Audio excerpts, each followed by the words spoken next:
Netcasts you love. From people you trust. This is Twit. Well, speaking of your phone, you just got the new 5S, right? I got the 5s. The 5s. Yes. Congratulations. I got 5s, y'all. So you got the iPhone 5s. I did. Which came out of the box with iOS 7, correct? It does. iOS 7 pre-installed. I got it in line at the New Haven, Connecticut Apple Store. Yeah, how was that?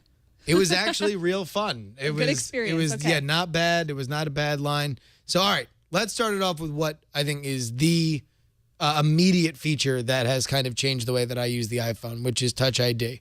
In my setting up of the passcode or using the Touch ID, I have had very little failure, and I have no patience for passcodes in general. I saw you using it earlier today, and it automatically just let you in after you used your fingerprint. I've had an iPhone since the first one. I've never locked it, ever. Really? The Touch ID has made it so I now have a locked phone painlessly. What I like about this technology is that the security came to me. I did not go to the security. Interesting. For whatever, I mean, obviously this is going to be a technology that's talked about a lot. Yes. We've already seen reports because there's been big money bounties out there to see somebody to crack it. It has, I guess the CCC in Germany had a video hack, and as it would not shock me if that is confirmed. It still, to me, represents something that is demonstrably better than a passcode was or what I had before, which was literally no security. No security at all. No security at all. For me, I look at Touch ID and I think I would much prefer to have some kind of passcode because that's what I've gotten so used to using. Yeah. And I use security on everything and encryption. So from your standpoint, though, not using encryption as much, you like it. Well, I mean, I will say this. It's easier. I was riding my bike or a bike from Quincy Market to a friend's house in Somerville, Massachusetts over the last day. I would pull out my phone and unlock it while I was riding the bike, and it was easier for me to just tap the button once and then hold my finger on the Touch ID sensor than it was for me to try and slide to unlock it while I was otherwise busy, and I'm now holding this several $100 phone. That way you don't fall off your bike. I don't fall off my bike, and more importantly, I don't drop this. Cool. So it is, to me, a huge difference in how I use the phone and now how my life that I keep on here is secured in case somebody took it or wanted to monkey around with it while I wasn't around. That is a huge thing for me, just being better than I was before. Right. The other big element of the phone is that it is marginally faster. If you had a 5, you will notice elements where it does pick up speed. I would say specifically in processor-intensive issues like Siri.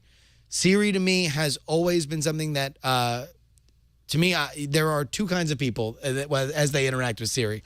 People that have car commutes and people that don't.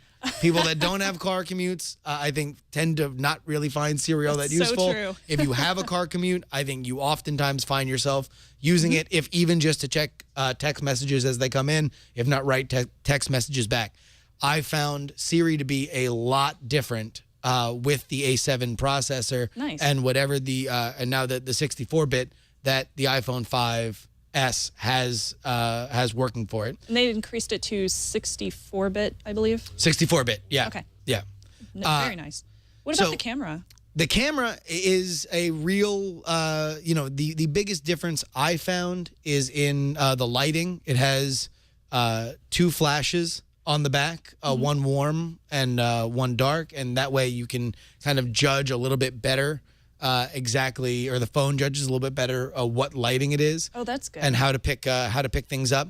But really, to me, the thing that I've used the most is the slow-mo camera. Yeah. So let's go ahead and do a little test here. Yay! We are going to have Padre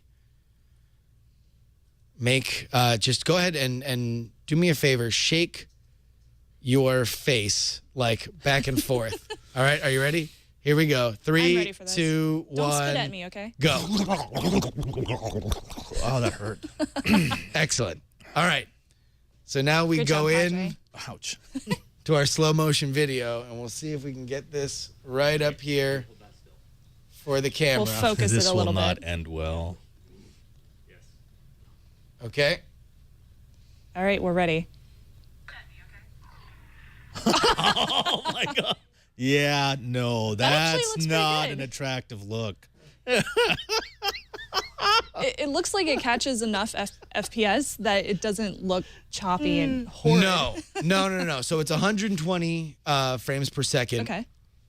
on the camera, and that everything that is done right there, it automatically sets a little bit of real time, and then at the beginning and the end. But you can adjust that to have exactly the moment that you want slowed down afterward. I'll tell you what. That's so funny. I really think that there is an element of how fun those videos can be, that as we see the publishability of them, right now you can really only put them on Facebook and YouTube and stuff like that. But as we see it, Twitter really leaps to mind, the ability to publish these right from the iPhone. They're really fun. You know, you kind of find yourself wanting to find things to record in slow motion. And considering how camera happy iPhone users are in general, this is another tool in that toolbox. Did you get the one for AT&T? I have AT&T. I switched to AT&T for the iPhone. I have not left them $199? yet.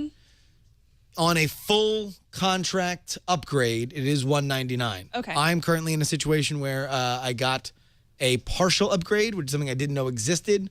It was in the high fives. If you are to flip your old model, if you are going year by year on the iPhone, as I tend to find myself doing, you can sell it on a service like Gazelle and wind up getting it for around what you would pay the $200 upgrade price. Sounds so like I a would good deal. highly recommend you take a look at services, that reselling services, because for the 5, they have continued to hold at over 300, at least as of launch day for the iPhone, which is usually not the case because that usually nosedives after the announcement. Now, one last question for you. How do you feel about iOS 7 on the 5S? iOS 7 is at its best, obviously, on 5S, so I can't speak to where it would be on a 4S or a 5. Well, I've played with it on my my iPhone 5, excuse me, and I've noticed that it's very speedy. The processing is really quick with it. My iPad, though, I also upgraded that one, and my iPad, which is a 3rd generation, it's the first Retina that came out. Yeah. That one is very slow. Okay. It's really bad on the 3rd generation iPad, so I wasn't too happy with that. I have not upgraded to my iPad yet. I'll be curious to see where it is then. In terms of the iPhone 5S, it's really fast. And if you like the iOS 7, which I happen to like, then you will enjoy everything that kind of comes with it running as fast as it does. Have you played with Android phones at all? I heard I a few have. people say that it's similar to Android now. You know, I think specifically in terms of some of the slide down menus, like Notification Center when it first came onto iOS, was something that people linked to other similar Android stuff, and the Control Center here, which you slide up from the bottom. Yeah, that's pretty similar. Certainly has, at least in the one touch, turn this on, turn this off sort of stuff. That is something that is an element that when I had a phone stolen, I had to wind up using Android a little bit. That is something that was there. For me, and it's not surprising, Apple is very rarely the one who do things first. They're the ones to try to do things the best. I mean, that is their aim. One might say, and I would say that I've had a better time getting to know this iOS than I did the Android iOS, specifically even with these menu options. But I think that's a matter of opinion. Yeah. I'm an iOS guy. I gave Android a run, but it was on inferior hardware, so I don't want to make any sweeping generalizations about it. But it's something that out of the box, iOS is the best operating system it can be, whereas on Android, you can have any number of options with it. It's just a matter of getting your own, launcher and getting all these other elements that sort of make it the customized experience that you've come to enjoy. But then again, talking about iOS and Android is like, talking about religion or something. Completely different right? species. What? Wait, religion? Huh? Wait. Well, I know that you're totally jet lagged. I know you just got back to California. So let me go ahead and get you to your pros and cons. Yes. And your verdict. Okay. The pros and cons. The Touch ID is a game changer for me. I did not secure my phone. I now secure my phone.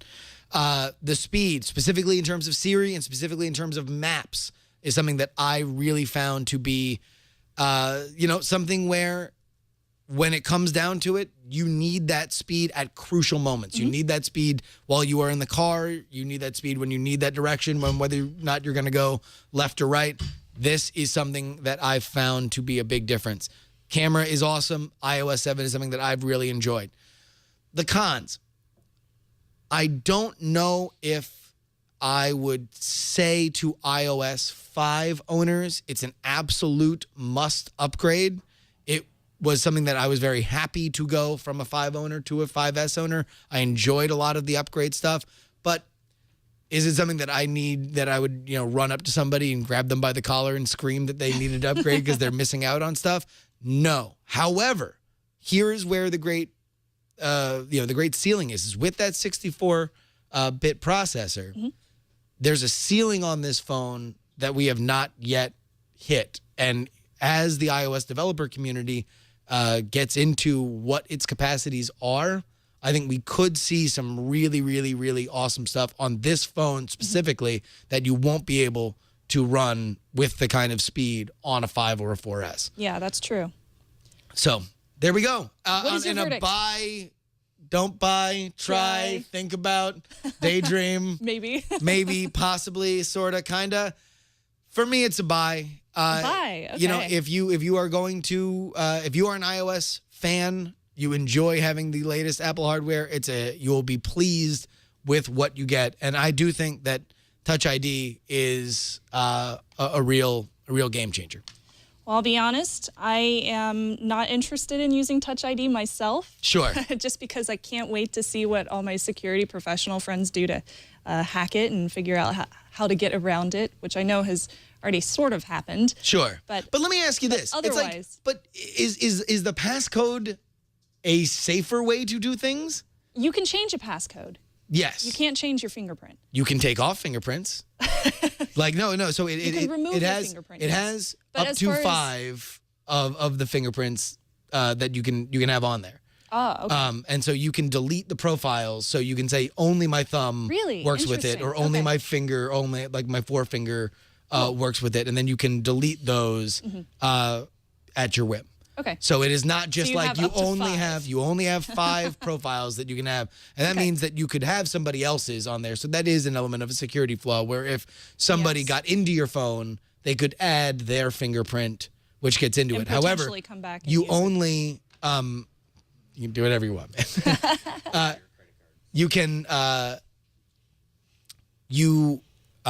can only use Touch ID so many times. Right. And then at the after that, it forces you to enter into your passcode. Yeah, that's good. I'm glad that it still uses, it's kind of, well, it's not really 2-factor authentication, but it still asks you for a separate passcode in case the first one doesn't work. Absolutely. That's nice. Yeah. Cool. Well, thank you, Justin. Excellent. Really appreciate you coming in. I know you're so tired. So no, me? I won't keep you in front of the camera longer than I need to. All right. Thank you, everybody. You can go back to sleep now.